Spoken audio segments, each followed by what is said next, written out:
oggi ha rilasciato un'interessante intervista, non so se c'era anche sui vostri giornali quotidiani locali, ma insomma su Treviso, La Tribuna. Beh, era interessantissima questa intervista, perché ho sentito dire alcune cose importanti. Ne sottolineo solo 3. Intanto ci ha dato ragione a quello che diceva prima Beppe Bortolussi.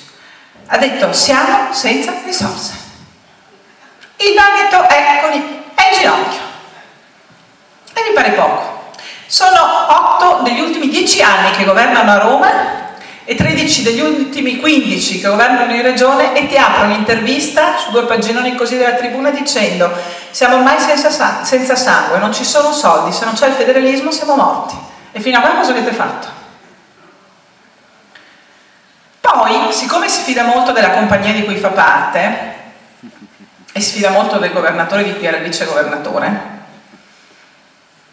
ha detto, oggi sul giornale c'è scritto, che appena si insedierà farà fare una due diligence per controllare lo stato di salute economico-finanziaria dell'azienda Regione Veneto, perché vuol capire da dove si parte.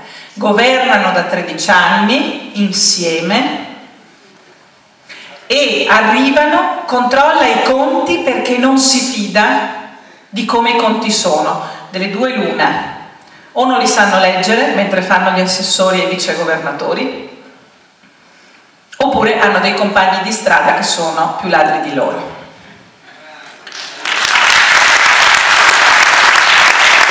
È una cosa gravissima, secondo me.